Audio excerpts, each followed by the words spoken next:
Muchísimas gracias. Bueno, pues es para mí, además de un honor estar aquí, también un compromiso que pues siempre es muy gustoso de mi parte poder compartir algunas experiencias en cuanto a la clínica y pues en este caso voy a dar una experiencia de un caso clínico precisamente con este tema de Le Petit Mal o el pequeño mal y que, bueno, pues voy a dar bueno, algunos datos generales de la paciente y ahí iré profundizando en tanto la epidemiología del mal como el cómo se desarrolló específicamente en este caso. Y voy a hacer énfasis en cómo cruza precisamente esta situación biológica, genética, fisiológica con algunos rasgos de la personalidad y cómo estos también pudieran ir tomando un rumbo hacia el desarrollo de una personalidad sana o hacia el desarrollo de una personalidad con alguna patología, una psicopatología. Entonces, bueno, pues es un gusto estar aquí, hablar de psicología, que es un tema apasionante y que, bueno, pues estamos también dando pues este énfasis y este análisis en que donde haya eh, personas, donde haya conducta humana, bueno, pues ahí está siempre esta ciencia tan amada, ¿no? Y bueno, voy a empezar con nosotros. Entonces, ese es un reporte de caso de la paciente Dafne, de edad 12 años, sexo mujer. Escolaridad en ese entonces, pues era primero de secundaria y tenía un diagnóstico médico, el cual ya venía con él, es de depresión. El motivo de consulta, bueno, pues en ese momento era cambio de terapeuta para cerrar el ciclo terapéutico porque, bueno, pues comentaba su madre, sabemos que cuando son menores de edad, pues, siempre es importante que estén acompañados por pues sus tutores, sus figuras parentales, en este caso era su madre, y bueno, pues ella decía que iba muy bien en la psicoterapia que llevaba anteriormente, la cual también llevaba una terapéutica psiquiátrica con algunos medicamentos psiquiátricos como el escitalopram y la risperidona, precisamente para este diagnóstico de la depresión. En cuanto a su descripción física, bueno, pues una niña de 12 años, de edad aparente a la cronológica, juicio conservado, lenguaje coherente, congruente y lógico, funciones neurocognitivas conservadas, orientada en espacio, tiempo y persona, actitud libremente escogida y en buenas condiciones de higiene y alineo. Bueno, ella cursaba con un diagnóstico de depresión desde el 14 de abril de 2017, ya venía con ese diagnóstico, pero a la observación no impresionaba con depresión. Al interrogatorio con la madre, ella reporta pues de que ella estaba muy mejorada gracias al tratamiento que llevaba, pero que antes era muy notoria la depresión o estos síntomas característicos de la depresión. Y que además, pues encontró en su diario esta madre indicios de pensamientos suicidas, lo que obviamente la alertó y por eso, bueno, pues fueron a consulta inmediatamente. Bueno, específicamente este reporte de caso tenía como objetivo descartar un diagnóstico diferencial de epilepsia mioclónica juvenil, crisis de ausencia. Esto, bueno, porque el petit mal está asociado a menores de 10 años, tenía alguna sintomatología que mediante la historia clínica se fue dando, pero que además también, como ya vamos a ver más a profundidad, este mal, bueno, no tiene una sintomatología muy evidente. Por lo tanto, muchas de las veces se dan sesgos en los diagnósticos y se dan falsos positivos en diagnósticos como, por ejemplo, la depresión. Bueno, hablando y poniendo en contexto pues la naturaleza, la dimensión, hablaremos de la epidemiología en cuanto a este tipo de epilepsia mioclónica juvenil. Se habla que representa del 4.3 al 10.7% de todas las epilepsias y que se manifiesta en la segunda década de la vida. Tiene una base genética en el cromosoma 6p, por eso es que cuando se llegaban a mandar en algunas ocasiones estudios de imagenología, bueno, no se veía ahí alguna estructura alterada o alguna función, ya que pues es de tipo mecánico y que su fundamento específicamente pues se encuentra de forma genética. Estos son datos del Instituto Nacional de Neurología y Neurociencia en México y bueno, nos hablan también que hay una incidencia de 18 personas menores, la mayoría de los casos, por cada 100,000 habitantes. En general, el curso es benigno, es importante precisamente hacer diagnósticos certeros e intervenciones oportunas para que la sintomatología pueda tener una remisión prolongada, aunque bueno, pues no hay una cura como tal. Por lo general, el tratamiento pues es farmacodependiente crónico. Sin embargo, cuando se da un tratamiento multidisciplinario, pero sobre todo interdisciplinario, porque el que haya varias profesionistas o varios profesionistas atendiendo es muy bueno, pero si nos estamos comunicando y tenemos en conjunto el paciente, pues es mucho mejor. De esa manera, bueno, hay una comunicación directa y entonces el tratamiento pues es exponencial a favor de los pacientes. De hecho, este tipo de foros, este tipo de poder expresar estas sesiones de caso, pues eso es lo que promueve primero el poder tener un diagnóstico mucho más amplio con diferentes profesionales de la salud, pero además poder tener, les decía, esta comunicación es muy, muy importante.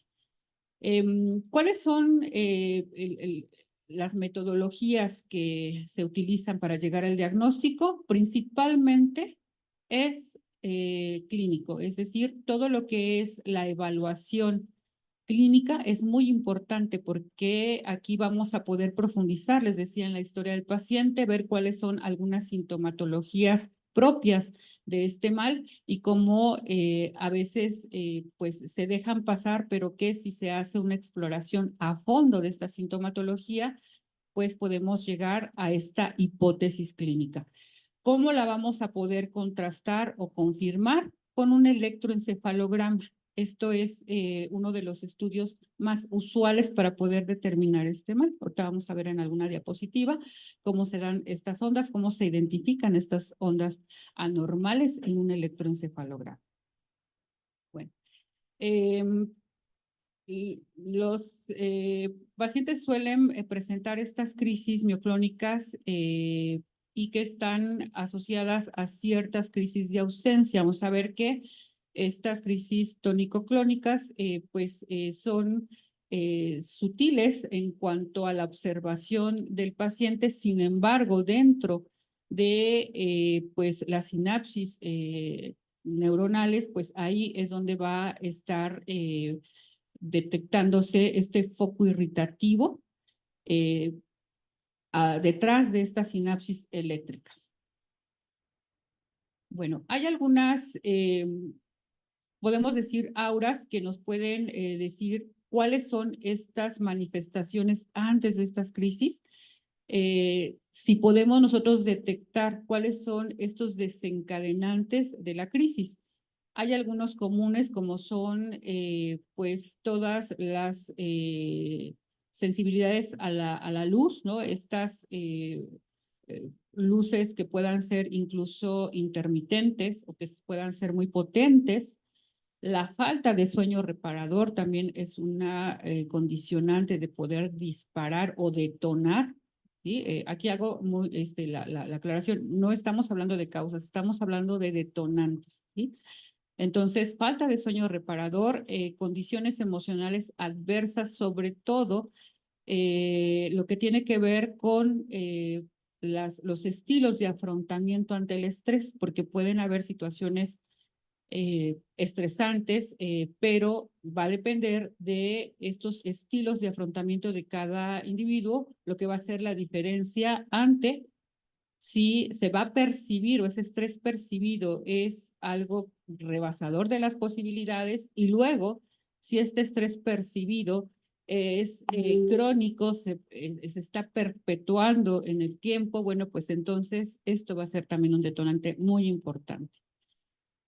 ¿Cuáles son las drogas de primera elección? Por lo general son el ácido valproico y la lamotrigina, aunque bueno, pues también esto puede depender del paciente, del país y donde se esté pues atendiendo. Bueno, esta es una diapositiva para poder ejemplificar cómo se ve en un electroencefalograma este tipo de pequeño mal o epilepsia.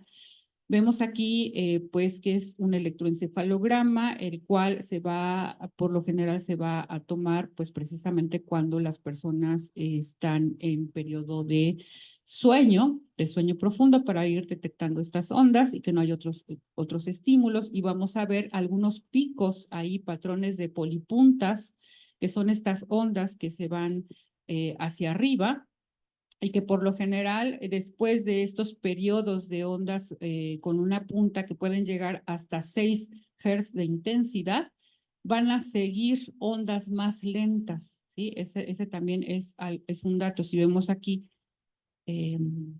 no se me está el apuntador, pero bueno, lo estoy haciendo con el cursor. Vamos a ver que hay un periodo o un grupo de 5 a 20 puntas generalizadas que se van a ver ahí alteradas y luego van a seguir por ondas bajas y luego va a retomar su curso. ¿Qué pasa en esos instantes? Cuando esto sucede y las personas están ahora en vigilia, ustedes saben que estamos bajo ese ciclo circadiano de sueño y vigilia, en donde los humanos estamos hechos para dormir en las noches y para estar en vigilia en el día. Bueno, pues en este periodo de vigilia es cuando se pueden dar estas epilepsias tónico-clónicas y que van a ser, como son muy breves, incluso pueden ser de un segundo, un poco puede variar, bueno, algunos segundos más, pero son muy breves. La persona se va a suspender, por eso se llaman también crisis de ausencia. En esos instantes se va como a desconectar y no va a tener esta relación con el aquí y ahora, con el presente. Y esto es lo que suele pues complicar ciertas condiciones y que va a lo mejor a impactar en algunas situaciones, por ejemplo, el aprendizaje, ya que por momentos puede perder la atención y que si le contamos los segundos antes del aura y después de esta crisis, pues entonces son momentos importantes en donde se va a perder esta conexión, ¿no? Bueno, no se tienen registros del inicio en esta paciente específicamente, pues ya que suelen estos síntomas, como les digo, pasar desapercibidos. Lo que sí es de que hay algunas sintomatologías que nos refiere la madre y la paciente también directamente, en donde hay cierto déficit de atención, también hay ansiedad, hay muchos rasgos de ansiedad, muchas características de ansiedad y algunos estadios de depresión o de tristeza profunda. Algo también importante que se da en esta paciente son síntomas emocionales, donde también tiene que ver con una desregulación emocional. La paciente cuando se siente estresada por situaciones que la rebasan, que la demandan, pues es cuando empieza a tener estas alteraciones, a veces cierta labilidad emocional en donde pasa de una emoción a otra, se frustra muy fácilmente y a partir de la frustración, bueno, se enoja y puede hacer que caiga en un enojo mayúsculo, es decir, llegar a una situación de ira o llegar a una situación de tristeza, de llanto fácil y pues ahí desregularse.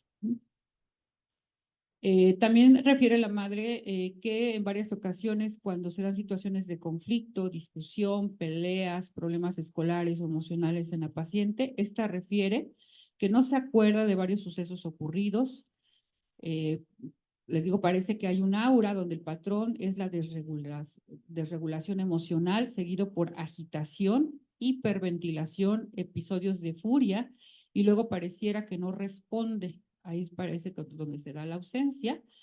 Cuando se le refiere de alguna conducta o contenido lingüístico, dice no acordarse, dice literalmente no me acuerdo. De hecho, menciona que a veces cuando está en clase y de repente los profesores o las profesoras le preguntaban algo, decía no sé, y cuando decían, pero no sabes qué, o sea, tenemos ya una hora de clase, ¿qué aprendiste de esta hora? No, no sé nada, no sé nada.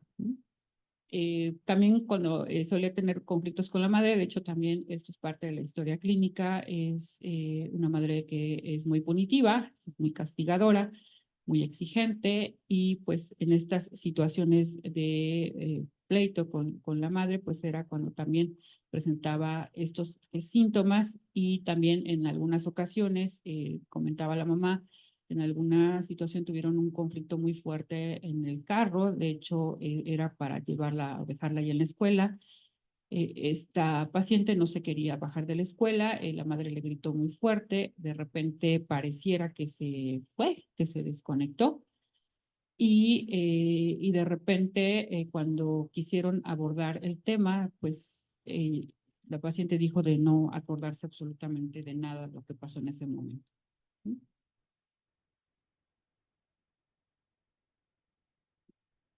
Bueno, les decía que es importante ver cómo conectan estas patologías que puedan estarse dando a nivel del sistema nervioso central, pero que por supuesto tienen implicaciones en la conducta y tienen implicaciones pues en todo este entramado biopsicosocial, ambiental incluso. Y bueno, pues aquí en este caso, el estrés psicológico, es decir, el manejo ante la situación, pues en este caso, en todas las situaciones estresantes que le exigían respuestas a las cuales ella, pues, en un primer intento de afrontar, trataba de salir adelante, sin embargo, pues el estrés era sostenido en cuanto a que rebasaba de sus posibilidades de salir adelante. Y en este caso, bueno, pues eran situaciones específicas, ya sea en la escuela, ya sea en alguna situación con sus pares, en donde pudiera tener algún tipo de problema también. Con su madre era muy frecuente. Había un padre pues ausente que pues no figuraba ahí, pero que además también pues se incrementaba con el estrés social. También cada que pues ella tenía algún problema y eso se iba como bola de nieve, había un problema en la escuela, en el salón de clases, bueno, pues entonces venían problemas ahí con las autoridades de la escuela y luego venían problemas con su mamá porque le iban a dar la queja.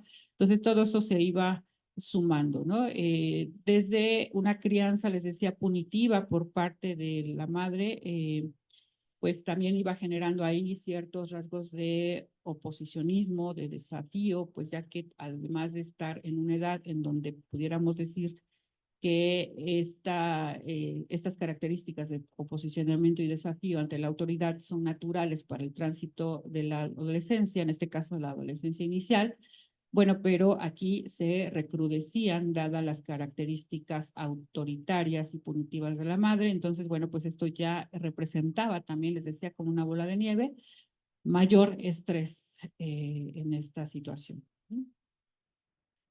Bueno, en cuanto a si negaba o aceptaba la situación, Daphne acepta las situaciones estresantes, los diagnósticos médicos, psiquiátricos, psicológicos y demás. Es decir, ella, pues de una forma hasta cierto punto dócil, amable, muy amable, pues sí, decía que sí, aceptaba, pero había situaciones específicas que la confundían, la conflictuaban, mostrándose evitativa, les digo, sobre todo, pues en escenarios donde no eran los terapéuticos, ¿no? Sabemos que un escenario psicoterapéutico, pues es más amable en ese sentido, pues estamos hablando de ya el tratamiento específico, de tener un rapport, de tener una, pues, empatía, una escucha activa, no hay mayor problema ahí, pero las dificultades son en los escenarios pues de la vida diaria, les decía, como la escuela, como la casa, como las situaciones con sus pares. Eh, Sublimaba en el sentido de que ella era muy sensible hacia ciertas situaciones de la naturaleza, por ejemplo, o de las emociones, y bueno, pues esto también se combinaba con su talento artístico para dibujar, dibujaba precioso y prefería, eh, antes de estarse conflictuando en los diferentes escenarios, pues dibujar, y lo hacía muy bien. Bueno, en cuanto a sus estilos de afrontamiento, pues ella tenía estos estilos evitativos, de escape específicamente, cuando se sentía rebasada. Cuando sentía que tenía el control y que era más amable en el entorno, pues entonces era muy racional. Pues podríamos decir que ella tenía estas inteligencias múltiples, en donde además de su talento artístico, tenía también el hábito de la lectura, leía muchísimo. En alguna ocasión la mamá, con este estilo de crianza, me comentaba que pues era una lucha para que dejara de leer, para que dejara los libros. Yo le decía, ¿por qué quiere que deje de leer? Dice, pues es que no puede estar todo el tiempo y toda la vida leyendo, ¿no? Hay otras cosas importantes, ¿no? Y ahí era cuando entraba en conflicto, ¿no? Sin embargo, ella pues tenía un amor por la lectura, se bebía los libros literalmente desde muy pequeñita. Pero bueno, aquí vemos otra vez que las situaciones estresantes son las que las rebasan y las que ponen mal, ¿no? Una sintomatología moderada de ansiedad, sí tenías episodios de tristeza, de enojo, de frustración y de abatimiento, ¿no? Cuando ya se sentía muy cansada por las cosas, pues, como decimos aquí en México, tiraba la toalla literalmente, decía, ya no quiero seguir. Eh, Muy posiblemente en estas situaciones, a lo mejor fue cuando puso esta frase o esta redacción en su diario, ¿no? Donde ya no quería seguir adelante, ¿no? ¿Cuáles son la lista de problemas? Bueno, lista de problemas cognitivos, pensamientos de victimización, personalización e indefensión aprendida. Esto, bueno, pues bajo el contexto de el modelo cognitivo-conductual, específicamente la terapia racional emotivo-conductual, en donde se tiene que hacer una lista de cuáles son los problemas focalizados en cuanto a lo cognitivo, lo conductual, lo emocional, lo fisiológico, sus estilos de comunicación, habilidades sociales y solución de problemas. Entonces, bueno, así es como ella pues expresaba en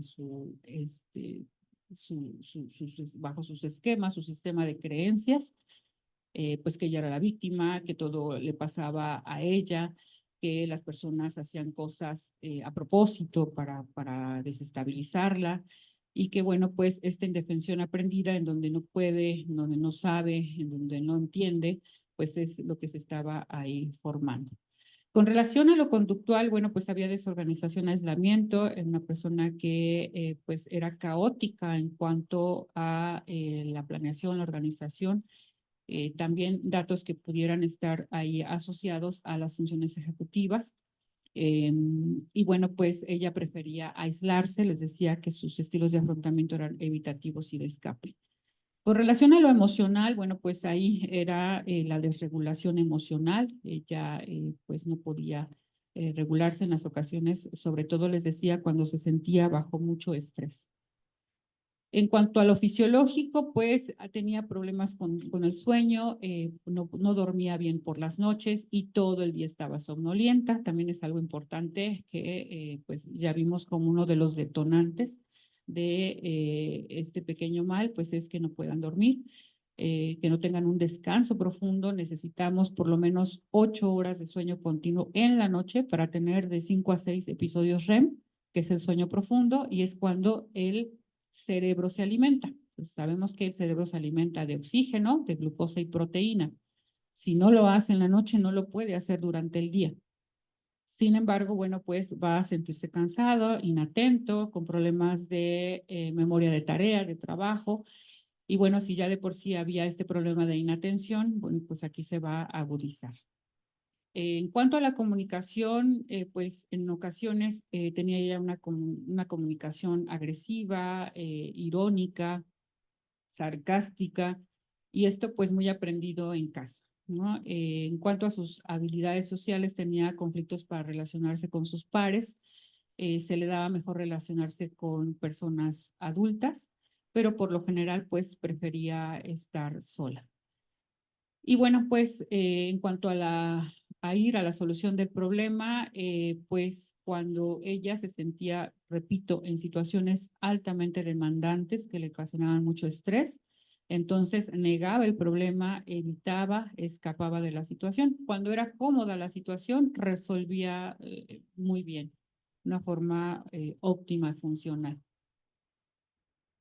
Bueno, los factores de riesgo que se detectaron en este caso, pues primero que entre niños y niñas se pueden dar este tipo de crisis de ausencia que son comunes a esta edad o más comunes a esta edad. En cuanto a el sexo, pues también pudiera ser otro factor de riesgo en la paciente, ya que es más frecuente en las mujeres. Y, por ejemplo, también algún tipo de desorden hormonal en el periodo menstrual también pudiera ser un factor de riesgo, por eso es que lo pongo aquí con relación al sexo. Y bueno, familiares con convulsiones, se habla de que aproximadamente el 25% de los niños con crisis de ausencia tienen un pariente cercano que la sufre. Aquí, a la exploración de la historia médica, pues se dijo que no por parte de la madre, del padre no se tenían mayores informaciones, ya que como les dije, pues era un padre ausente. Las complicaciones que se pueden dar en estos casos, bueno, la mayoría de niños, niñas superan las crisis de ausencia siempre y cuando tengan, les decía desde un principio, un diagnóstico certero y un tratamiento oportuno, donde sí se tienen que incluir medicamentos anticonvulsivos y bueno, pues también el tener psicoterapia también es muy importante, llevar controles con neurología para pues ir viendo los diferentes niveles de estos componentes químicos en sangre y pues estar en un seguimiento constante. En el caso de la paciente específicamente, bueno, pues aquí se complica con sus problemas de aprendizaje, problemas de conducta, aislamiento social y lesiones durante la convulsión, porque a veces ella, tanto había autolesiones como de repente decía que pues tenía por ahí alguna cortada, algún muertón, pero pues que en realidad no sabía dónde o cuándo se lo había hecho. Entonces, situaciones activadoras muy importante. Aquí ya estamos detectando por dónde vamos a ir cuando hagamos el plan de tratamiento. En este caso, situaciones de conflicto o estresantes externas, situaciones neurológicas internas, en una combinación de las esferas biológicas, psicológicas y sociales, que es muy importante. Aquí no está ambiental, pero también sabemos que las situaciones ambientales implican importantemente en la conducta. Bueno, se realiza un FODAP también para saber cómo vamos a trabajar la parte de la autoestima. Yo siempre comento, la autoestima no es quererse a sí mismo, eso no es la autoestima.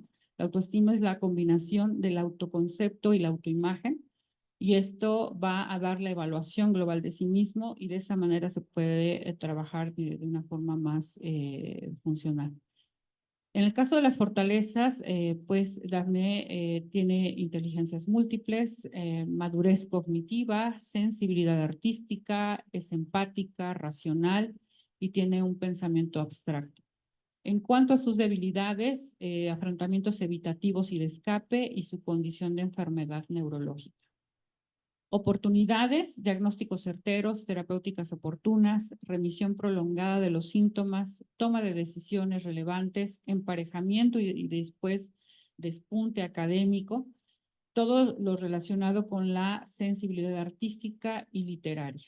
En cuanto a sus amenazas reales, reprobación o expulsión escolar, crecimiento de conflicto con figuras parentales, el autoritarismo versus oposicionismo desafiante que pudiera desarrollarse ya como trastorno y su deterioro emocional por este desajuste. Por lo tanto, hay diferentes hipótesis explicativas que van a dar en conjunto la hipótesis clínica. Les decía que aquí el caso pues era poder llegar a un diagnóstico diferencial y en este caso, en cuanto a los problemas escolares, bueno, pues la hipótesis explicativa es problema atencional producto de episodios de ausencia, sueño y cansancio por toma de medicamento, problemas de organización y disciplina. Entonces, bueno, si atendemos esta hipótesis explicativa, pues entonces podemos llegar a eliminar este problema escolar. El otro, el conflicto con las figuras parentales, mamá y papá, bueno, pues esta respuesta de evitación, respuestas emocionales como enojo, decepción y minusvalía por sentir que es tratada injustamente, percibe un ambiente punitivo de la madre y de omisión o indiferencia por parte del padre, pues aquí también tenemos que entrar de lleno con los estilos de crianza y poder desatorar o desactivar esta fórmula de autoritarismo, conductas desafiantes y oposicionistas, ¿no? Entre más autoritarismo, pues más se van a dar estas conductas de desafío y se puede desarrollar el trastorno.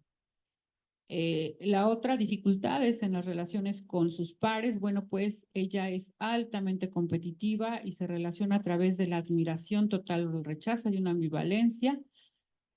También hay una situación dicotómica, un pensamiento dicotómico del todo o nada, o estás conmigo o estás en mi contra. Entonces, pues también son estos sistemas de creencias irracionales, otra vez contexto TCC, terapia cognitivo-conductual, para poder trabajar. Dificultades en el estado de ánimo, que tiene que ver con dificultades con el autocontrol, con locus de control interno, con poder también gestionar las emociones, la labilidad emocional y su desregulación. ¿En qué etapa se encontraba Dafne en ese momento? En etapa de acción. Hay una clasificación de etapas en el tratamiento en donde es muy importante ubicar el paciente, porque aparentemente cuando tenemos el paciente en consultorio decimos, pues ya, está convencido a tener un cambio, pero no es así. Una de las primeras etapas es la de la precontemplación. Las personas van a consulta por X o Y situación o las llevan, y sobre todo en el caso de los niños, niñas y adolescentes, pues los van a llevar los adultos. Entonces, en esta etapa de precontemplaciones, estoy aquí, pero no tengo ni idea de qué estoy haciendo aquí. No estoy tampoco entendiendo si tengo algún problema específicamente.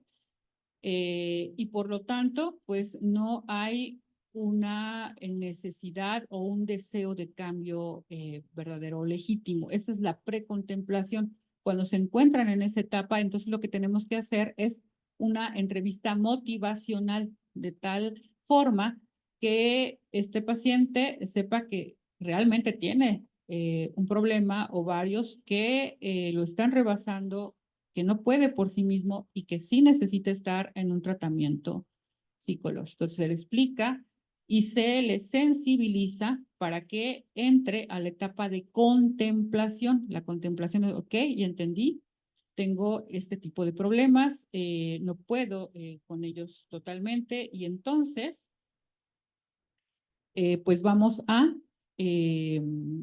pues a intentar hacer el cambio. Cuando eso ya está dado, entonces se pasa a la etapa de la acción, donde ya empezamos a modificar conductas, cogniciones y todo el trabajo que se hace psicoterapéutico. Aquí es donde legítimamente vamos a tener el cambio. De lo contrario, no va a ser. Entonces aquí, bueno, está en la etapa de acción. El aspecto central, modificar conductas, cogniciones y problemas adaptativos, descripción, cambio de conductas, reestructuración cognitiva y modificaciones en el ambiente.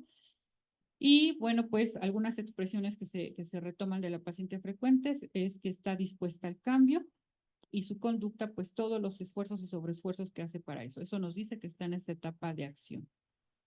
Entonces, los objetivos: estabilidad emocional, técnicas, autogestión emocional, relajación y autoconciencia plena. Objetivo 2, solución de conflictos con las figuras parentales, técnicas, resolución de problemas, contratos familiares, comunicación asertiva. Objetivo 3, nivelación académica, disciplina, orden, planeación, técnicas, cambio de visión de amenaza por reto, reestructuración cognitiva y estructura de actividades y hábitos.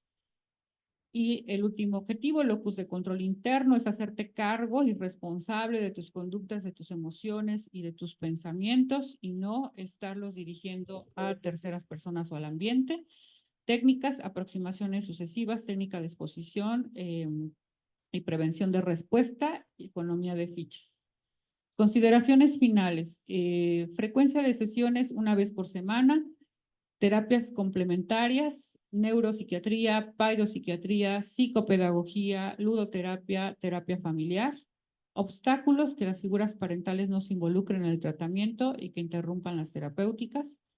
Comentarios y observaciones, pues estará pendiente a la confirmación o rechazo de la hipótesis diagnóstica, lo anterior para sugerir el electroencefalograma y descartar epilepsia mioclónica juvenil, crisis de ausencia. Bueno, pues con esto termino mi exposición. Me parece que vamos a algunas preguntas y respuestas. Muchas gracias. ¿Quieres estar al día de todo lo que ocurre en ISEP? Síguenos en las redes sociales y no te pierdas de nada. Actualidad, secciones clínicas, eventos, vida estudiantil y mucho más.